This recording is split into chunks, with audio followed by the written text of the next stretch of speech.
So we'll just kind of just go back and forth, banter, and then we'll kind of cue you in. We'll talk about what it is, blah, blah, blah, blah, blah, your history. I'll kind of say, like, what can we know about you that you couldn't read off of Wikipedia or whatever, anything like that, right? Sure. All right.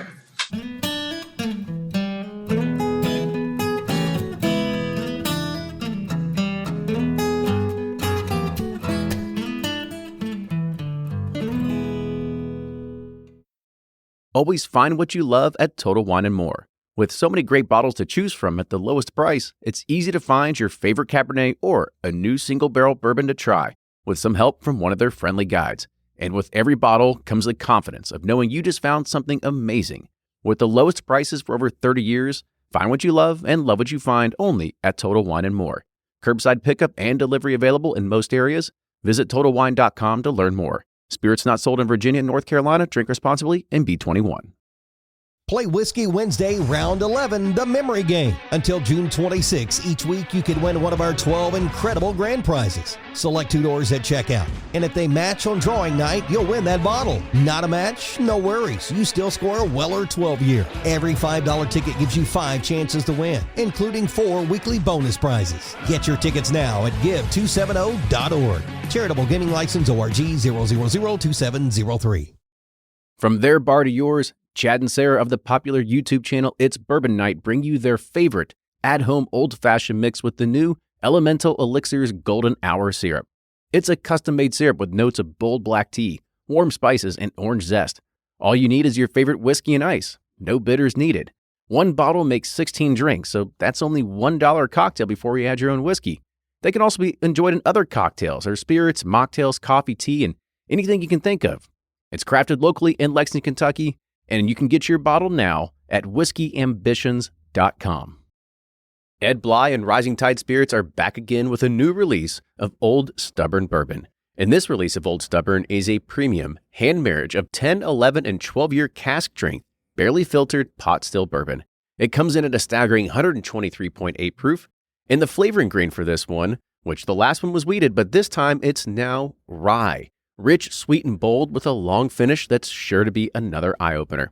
You can order online at Sealbox or thebourbonconcierge.com, and you can even purchase in person at Revival Vintage Spirits, and even now with very few select stores in Kentucky. You can get it now while you can, but be sure to do it because it's not going to last long.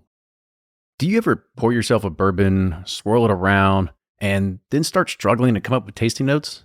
And perhaps you're also looking for a good Father's Day gift idea. Well, you can now solve both with a kit from Knows Your Bourbon. And unlike other nosing kits on the market, Knows Your Bourbon kits feature real ingredients for the most authentic aromas. You can smell real Tahitian vanilla bean instead of some synthetic aroma that's just made from chemicals. So head on over to knowsyourbourbon.com and enter code BP10 for 10% off your order.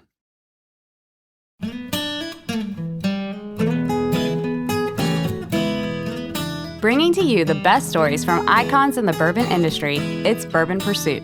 Now here are your hosts, Ryan and Kenny. Back with another episode of the Bourbon Pursuit podcast. My name is Kenny, and as always, I have my co-host Ryan with me. Ryan, how you doing today? Doing good, man. Good, man. Really excited about today. We got Marianne Barnes from the Old Taylor Distillery, which is being revamped and formerly known as Old Taylor. So it's being revamped and revitalized.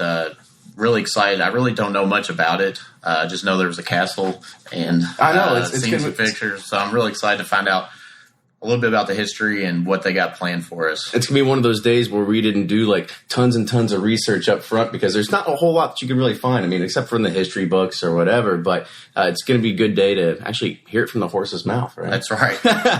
So let's go ahead and introduce our guests. So today we have Marianne Barnes. Now, if you've never heard of Marianne Barnes, you can Google her. She's got all kinds of news stories lately. She's the woman of, she's like I guess you could say like the iconic woman of whiskey right now is a good way to kind of put it, right? Yeah. So if anybody doesn't know, Marianne Barnes is, actually I'm not going to go ahead and do everything, but she is going to be the master distiller at the formerly known as Old Taylor Distillery. So, Marianne, go ahead and first welcome to the show and kind of just tell us a little bit about who you are and your background. Thanks so much, Kenny. My background is chemical engineering. I grew up, I always say in and around Louisville. I grew up in Oldham County, speed school grad, and I graduated in 2012. I started at Brown-Forman back in 2009, so I worked there in R&D, research and development, really, and that's where I learned how to make whiskey. So I didn't grow up in a whiskey-making family. My dad drank scotch. I saw a bottle of Jim Beam on the shelf every now and again. You lived in Kentucky and drank scotch? I know. He's a pilot, so he traveled all over the world. Okay. So I think that's how he got into the scotch world. But he is totally converted to bourbon now. Ever since I worked for Brown-Forman, he's just completely moved over. Now, before we go any further, since you did work for Brown-Forman, now I've interviewed there and I kind of know a little bit about, like, you have this ambassador program. So were you an ambassador for a particular brand while you're there? I'm assuming it's going to be Woodford Reserve, but go ahead. So they did product promotion money and all that good stuff. I wasn't a ambassador of any brand in particular, but I was the master taster for the whiskey brands. So when I was out talking about stuff, it was always either Old Forester or Woodford Reserve. Mm-hmm. Cool. It makes sense. Right. So give us a little bit of a background about how, like, chemical engineering plays into this, right? I mean, we've talked to a few different master distillers, and I guess this is one question I've always been kind of intrigued about is if you want to get into this industry and you kind of want to know about how people climb to the top and the background and history they have, like, what does chemical engineering really play into this sort of role? It's really important for a technical distilling job.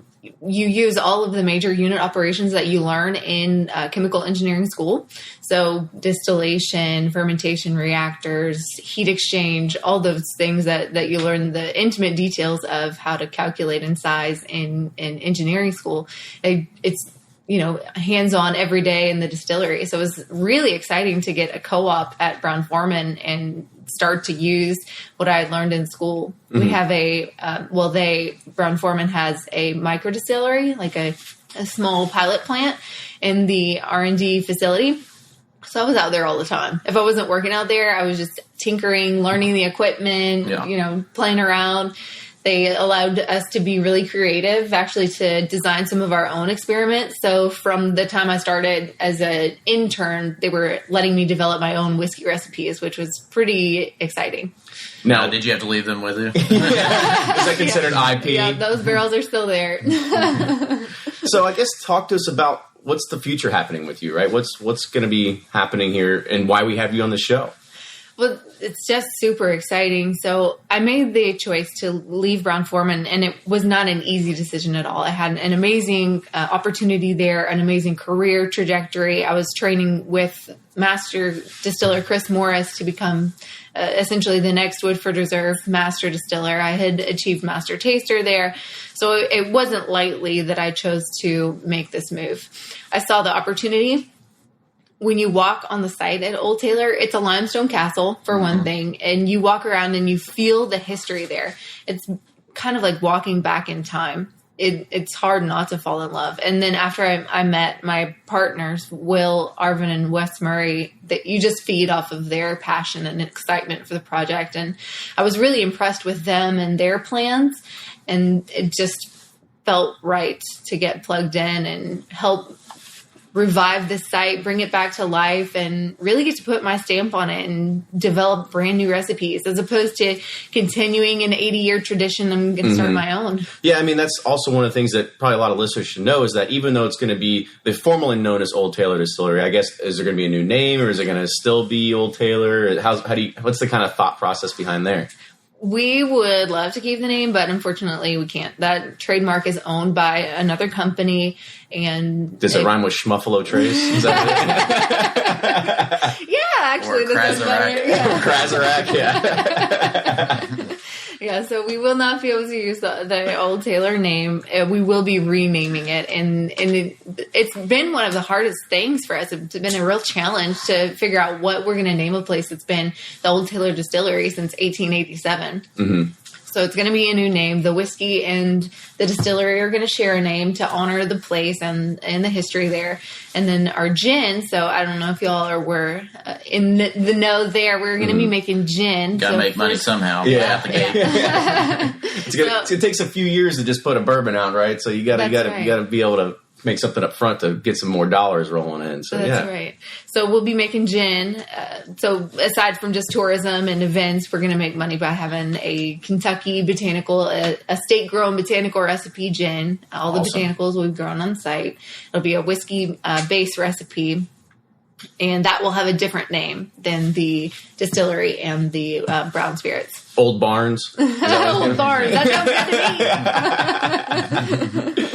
But there are plans for whiskey in the future and all that sort of stuff. Oh, yeah, going to be there. Whiskey's, it'll be our bourbon recipe will be the first one off the still, and then we'll be making gin shortly after that. They're going to kind of tag off of one another so we're getting 2 stills. We're downsizing from the 72-inch column still that's there, which is monstrous. Mm-hmm. We're going to actually later this week pull that one out with a crane, and late summer we're going to be dropping in our 24-inch Vendome copper column still for whiskey.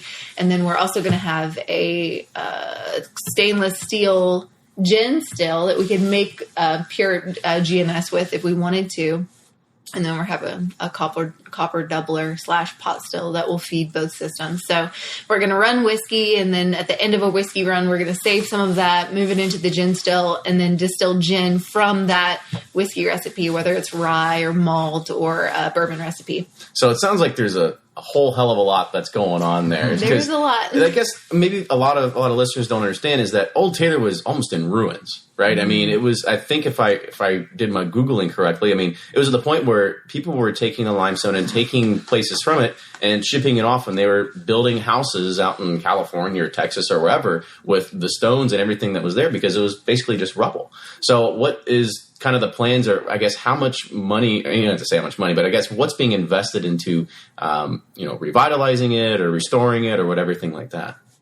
So I would say the site wasn't necessarily in ruins. The former owner started disassembling it. They were like a reclaimed materials company. So there were 2 warehouses across the road from the castle that they completely dismantled. They took the old heart pine out and started selling that as, reclaimed wood. So it was slowly being dismantled, but not fully ruined yet. We did have to. Now it's somebody's shelves in their kitchen right now. That's right. That's right. They got a nice patio. That's a cool story. That's right. So once you clear away all the brush, so it almost felt like walking through a post-apocalyptic world. It's like one of those National Geographic TV shows, what the world is like when nature takes over after humans have been gone for a couple decades. So after that was all cleared away, you could see that the structures were in really pretty good shape. So we needed windows and roofs, and we've actually completed the roof on the warehouse, the 540-foot long warehouse, which is the longest ricked warehouse or warehouse of its kind in the world. And I'm going to keep saying so until somebody beats you. Yeah. So there's that. We've completed that. We're going to end up having to replace about a third of the ricking inside, but we're open for business to take barrels. We're not going to use all of that capacity ourselves. It holds about 33,000 to 35,000 barrels. Wow. Oh, wow. And we're going to be using, can't say exactly how many in the first year because we're still figuring out exactly how much we're going to be making. Mm-hmm. And then we have another warehouse. It's a cement warehouse. It's got 4 stories, and it could be palletized and hold about 65,000 barrels. So we've got a bunch of storage, even though we lost 3 warehouses. So there was a lot of storage. I was about to say, and not only with that, with a warehouse that you said the largest one in the world. Now, if we think about, and you're going to know this because you're the master taster, I mean, is there going to be a difference in like the way the barrels taste from one end to the other? It's a big possibility, especially since the way it was built, there were only fans on one side. So it would pull air on one side and it would have to come all the way from the other side to create the ventilation. We could be changing that orientation, maybe adding some fans to the other side. When we open up the windows, that'll change the way the air works in there. So it's just going to take some time to feel it out and figure it out. That's right. Say what idea you're going to have next week that you're going to have to go back and have 10 meetings about, right? Yeah, exactly. So and speaking of construction and where the site is today. We've completed the roof on the castle. We're in the process of replacing windows. We've gone in and started cleaning up some of the old equipment inside the castle. So we are going to be reusing the old fermentation tanks, the old grain silos, the old day bins, the meal bins, the cooker. We're just going to retrofit. We got to sandblast them and coat them.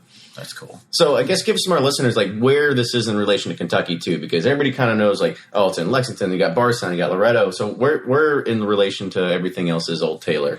So Old Taylor is really easy to find. It's in Woodford County, and it's actually about 4 miles down the road from Woodford Reserve on the same road on McCracken.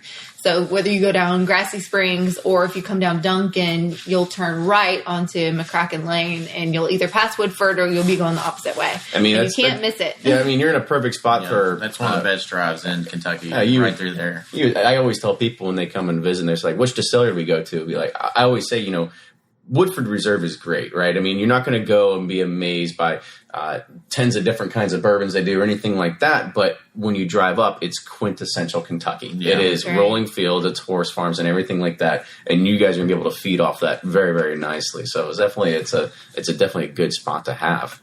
So let's also talk about, what you're going to be seeing here maybe 5 to 10 years in the future. I mean, where do you kind of see this business kind of going? Absolutely. We're going to set the stage distribution-wise with the gin, and the bourbon will just end up following that wherever it goes. Hopefully that's a huge success. I see the gin growth really coming up fast. I don't go anywhere and not see gin on the cocktail menu. So that one, it's really very versatile and good summer. I love Hendrick's gin. Oh, me too. Yeah, it's tasty. It's a good one. I don't drink gin, so I guess I got to start now. Oh, man, I'm going to hold a conversation with you, There's too. so many good cocktails with gin. Well, we're going to be, as I said, making the Bourbon Drinkers Gin, and as soon as we have bourbon, so as you said, 5 years down the road is about when you'll see a bourbon-style product from us. Before that, we'll have rye whiskey out, hopefully releasing that around 3 years, and then potentially an American malt a little bit sooner, looking at maybe smoking it like a Scotch style, not with peat, but with some other different types of wood. There's a lot of different things that I can play with. And I'm actually getting my countertops for my laboratory installed this week. So this is a big week. We're getting the still removed and getting my countertops in so I can actually start unboxing some of my lab equipment. Yeah, exactly. To work. That's the real tinkering. Yeah, I was about to say, that's way beyond my comprehension. Like, I couldn't imagine, like, you got beakers and all this other kind of stuff going on in there and measuring. It's like a mad scientist lab to kind of figure out how all this works. Yeah, I bet your Moleskine notebook's worth a lot. All your ideas in there. Yeah, I keep one by the bed, so if I wake up from a dream about a gin recipe or a whiskey recipe, I can write it down. So I guess let's talk about that. Since you said you've tasted or tried so many different recipes now, how far do you go to like trying something and then saying like, okay, this is good, we can make a product out of this? Or like, I guess you could say like you have 1,000 failures and 1 success. Like what's the kind of rate that you look at of when you try all these different things and kind of nail down a single product? It's something new. So I did some of that at Brown-Forman, but they have, very established brands. So, they know exactly what they're looking for every single time when they're coming out with a new product. You're not trying to make Old Forester taste like Lafroig. So you're staying within that wheelhouse. So it's a little more focused innovation. I'll say it that way. Mm-hmm. With this new project, the sky's the limit. I can look at different types of grains that aren't traditionally used in bourbons. I can use different types of casks. I'm looking at yeast strains currently, and that's just the wild, wild west. Yeah, it's figuring out what we're going to use. So apparently, that's like one of the most proprietary things in the kind of whiskey and bourbon industry, right? So that's probably the hardest thing to kind of figure out because it essentially is the heart of whatever batch or whatever you're making at that point, right? And the strains are just. There's infinite numbers, and the character that you're looking for is just shaped by the yeast. It's your grain recipe, the yeast, the way you distill it, the way you mature it. But, 40% of your flavor is coming from what's happening before maturation. See, so anybody out there that's actually listening, right? So you got to know that yeast is really where the secret is. So yeah, so if you're go try to hunt some down, go find your own mini Vendome and start in your backyard, right? Is that how you're going to start? Exactly. There you go. Yeah.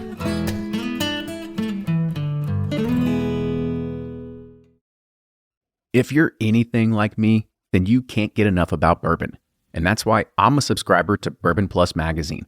Bourbon Plus is a quarterly publication that tells the stories from the heart of bourbon, the farmers who grow the grain, the distillers who labor over the process, and the people like you and me who raise their glasses to celebrate it all. Subscribe to Bourbon Plus magazine today at bourbonplus.com, that's PLUS.com, and use code PURSUIT at checkout for $5 off your subscription. Shopify's already taken the cash register online, helping millions sell billions around the world. But did you know that Shopify can do the same thing at your retail store? Give your point of sale system a serious upgrade with Shopify. Shopify's point of sale is your command center for your retail store. From accepting payments to managing inventory, Shopify has everything you need to sell in person. And with Shopify, you get a powerhouse selling partner that effortlessly unites your in-person and online sales into one source of truth. Track every sale across your business in one place and know exactly what's in stock. Connect with customers in-line and online. Shopify helps you drive store traffic with plug-and-play tools built for marketing campaigns, from TikTok to Instagram and beyond. And get hardware that fits your business. Take payments by smartphone. Transform your tablet into a point-of-sale system or use Shopify's point-of-sale Go mobile device for a battle-tested solution. Plus, Shopify's award-winning 24/7 help is there to support your success every step of the way. Do retail right with Shopify. Sign up for a $1 per month trial period at shopify.com/bourbon, all lowercase, and go to shopify.com/bourbon to take your retail business to the next level today. Shopify.com/bourbon.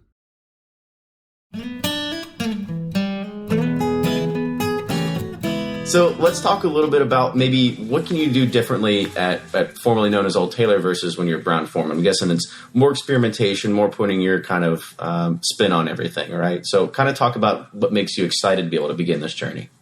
Oh, I'm super excited about the opportunity to get out there in the fields with the farmers, developing relationships with the guys that are going to be making the barrels, going directly into the laboratory where the yeast strains are going to be cultured. You know, they do that at Brown-Forman, but we have they have a department for everything. So there's very specialized people that are doing all these tasks at Old Taylor. That's me. I'm that department. You're doing everything. You got everything. I am responsible for all of those things. And that's really exciting and a huge opportunity for me to learn and get my feet wet and all of these things. So I'm super excited to, go out and meet the farmers and talk to them about how the fertilization schedule impacts the size of the grain and what we're going to be looking for specifically as a distiller and helping them to learn while I'm learning about what they do. And I'm actually going to be out there on a combine harvesting wheat that could potentially go into one of our projects. So I just can't wait about that. I mean, that's going to be in a couple weeks. I don't know any other distiller. Maybe there's been another distiller to go out and ride on a combine, but those things are like Cadillacs. You're almost like an official startup mode, right? I mean, that's kind of what it is. Because a lot of people we talk to, at least master distiller wise, they're not doing all that, right? They don't touch that aspect, and more or less, they all have become marketers for their particular brand, right? So, of course, they still do the tasting. They choose the premium barrels, whatever it's going to be. But, yeah, a lot of it's turned into kind of a marketing game. But, yeah, it's kind of good to see that, you're kind of sticking to the roots and kind of figuring out, like, oh, this is the way it's going to be. Now, since you are going to be a master distiller and you are probably one of the first women master distillers since Prohibition, at least from the research that I could do. So what's it, I guess, it mean to kind of be a woman in this time of whiskey and being able to say, like, at this point in my career, I've gotten to this? It's really exciting. I've been kind of the only woman in a male-dominated field for a long time. Even back in high school, I was doing automotive at the Oldham County Career Center and changing oil. And a group, I think there was 2 other girls in my class of like 20 or so. So I've always been, kind of comfortable in that setting. I never been treated any differently, I guess, than, just one of the guys. One of the guys, I guess. So I'm very comfortable in the place that I am, and it's been a very warm welcome from the industry. I think it's taken the consumers a little bit longer to warm up to it, but the old guard is passing, and I think it's just so exciting. And, we're seeing more women consumers, more female consumers, more of these like bourbon women, whiskey chicks, whiskey women. all these different groups, and there's a million that I didn't say, but it really embracing women in brown spirits, and that's coming into the industry as well. There are organizations such as LODES, Ladies of American Distilling, that are really bringing visibility to women that are in distilling, but maybe not the head of the distillery. You see women that are running the bottling lines and women that are in the distillery doing day-to-day functions, not the master distiller per se, or distillers. There are a bunch of female distillers out there, and I'm just so excited to be part of this herd that is moving, and it's really exciting. Becoming that woman of whiskey icon, if you will, right? Yeah. I know in our circle of friends, bourbon's gotten a lot popular with the women. Not my wife hasn't taken on to that, but a lot of her friends are starting to drink old fashions and just sampling bourbons. It's pretty cool how it used to be just a men's drink supposedly, but now it's definitely taken on with the women and everything. So. Mm-hmm. That's one of the ways it happens too. So you start with maybe a flavored whiskey, hate to say it, and then you go to a fireball, fireball, and then you go to a nice cocktail with bourbon, with a nice bourbon, and you go to one that's a little more bourbon forward. You can taste it more, and then you're willing to try some taste of straight bourbons, and that's just how your palate changes. Progression of a bourbon drinker that Bourboner did. Everybody starts off with Coke and bourbon and Coke, and then they go to maybe a rocks, and then you slowly wean yourself. And now off. You're on barrel proof like me, and it ruins you. It ruins me. It was funny. So this last weekend, I went to the Bourbon Affair event, or the opening of it, and it was a really good mix of. I'd say at least probably 60-40 men and women there. But I sat at the table and I see women sitting there drinking whiskey neat and bourbon neat. I'm like, how about it, right? I was like, yeah. So I'm sitting here with my one ice cube, right, just trying to mellow it down, because some of them, I was drinking some Wild Turkey Rare Breed, and I had to kind of mellow that one down a little bit for me. But it was very, very positive to kind of see that in that environment. So I guess also kind of talk to us a little bit about what do you think has made you successful so far, and why you were chosen to be the master distiller at formerly known as Old Taylor. I am very passionate about this industry and about the work that is done in this industry and making high quality spirits. I work really hard. I learn really fast. I love to learn. So I think that's one of the most important things about it is you never get to the point where you know everything. And I think that, every master distiller out there would say the same thing. You never get to the point where you know everything. You're constantly bouncing ideas off of other people that other master distillers that and learning from them, because there's no two distillers that run exactly the same way. Mm-hmm. Well, that's also interesting to kind of know, and we talked about the yeast strains a little bit earlier and how that kind of differs all the different bourbon products from one another. Kind of give us an idea of, what do you think is going to make, when you get to the point of being able to release a bourbon, is going to be like, what's going to set you apart in this kind of, I don't want to say it's not a flooded market, but it's a market that we see has a lot of established brands. Well, it has established brands, and you've got these other people that they go and they buy 3 different barrels from somewhere else, they blend them together, and they say, we've got our own, right? And then you see these things on the shelf and you're like, I've never even heard of this before, right? And so I guess what's going to make you the kind of stand out amongst something on the shelves? I think, first of all, our brand is going to have a little bit of a leg up because of the history of the site. So we have a limestone castle that was built in 1887 by Colonel E.H. Taylor, who was bourbon royalty and put a huge stamp on the industry with the Bottle and Bond Act, but also bringing that elegance and sophistication, really bringing an experience to the industry. He had European formal gardens on the site of the distillery, built that beautiful spring house that has the European style, the solid limestone columns. And just knowing how passionate he was about bringing honesty and transparency and authenticity to the industry. So our idea, our brand strategy, is to take that bottle and bond and his idea of that relationship, that bond between the consumer and the distiller, to a modern era. So it's not all that, it's different today. So we're not looking to bottle and bond because we don't know what everything else is. We know it's whiskey. We know it's made here or there. it's not going to kill us. Supposedly. Well, I mean, paint thinner in there. If you use it responsibly. Everything's in moderation, right? Yeah. Right. No paint thinner, no arsenic, no tobacco chew in the bottle nowadays, because we have all of these different regulating entities. So we want to bring Bond to a new era in a way that it's really relevant. So being 100% transparent, being as authentic as possible, doing things in a way that we would be proud of and that Colonel Taylor would be proud of.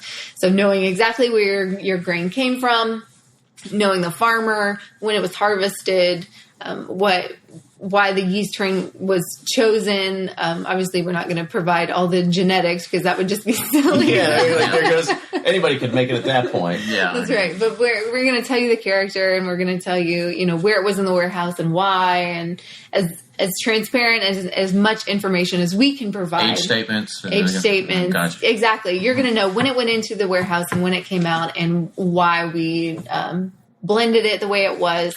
So being, as honest as we possibly can. Right. So that's what you're looking for, like a good blended bourbon. Are you thinking about doing single barrels from different parts of the warehouse? Or is this one of the things that you write down in your notebook at night and you try to throw it to the crowd and see what kind of happens? That's right.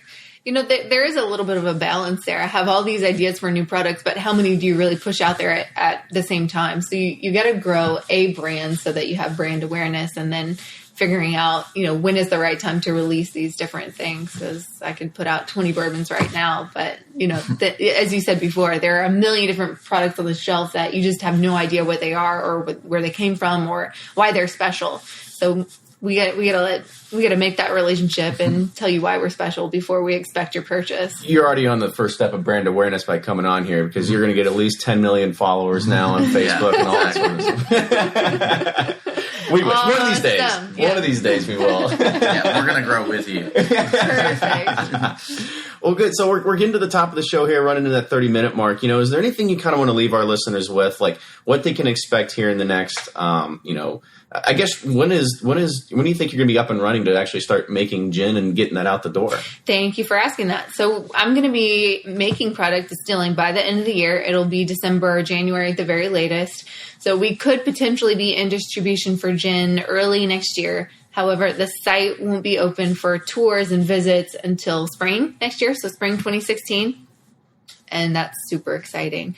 But I did want to let all the listeners know that if you want to check in on the project, even though we don't have a name yet, you can find me on Facebook, Marianne Barnes. I have a public figure page that I'm posting pictures and so it's like videos. the choice between him or her and Kim Kardashian. Right? So you figure out which one you're going to follow. But you click the like button. You can choose both. Yeah. But no, it's great. Actually, that's why I was able to contact you through there originally, and I kind of looked through some of your old posts. You post pictures of stuff, and you're like, guess what this is, right? And people will be like, oh, it's an old grain still, or it's something like that, right? Yeah, so it's definitely really cool to kind of follow you along on Twitter, see the progress of what's actually happening there, so you get real-time picture updates of everything that's going on at the distillery, and that's how you're probably going to stay up to date until you come up with a name and a website and a mailing list, right? That's right. Yeah, only got Facebook for now. We'll probably be getting some more of those social media things going as soon as we have a name. Yeah. So Facebook, and then start looking for Twitters and Instagram and all that good stuff later on. Well, awesome. Well, Marianne, again, thank you for being on the show today. It was a pleasure to talk to you and guys, kind of get awesome. Super excited. Can't wait. Yeah, we'll probably try to get you back here maybe in a year or two bump, and we'll kind of figure out where the brand's going, what some of the products you're thinking about, and what's aging, and when it will kind of be released for the next bourbon release as well. So. Well, we got to get you all out to the distillery too next time you have a chance. Sign me up. Yeah, twist my arm on that one. Well, great. So if you want to be able to follow us along on Instagram or Twitter, go ahead and follow us at Bourbon Pursuit. Subscribe to us on iTunes. You can also like us on Facebook along with Marianne. Yep. Thanks again for coming on. It was super awesome.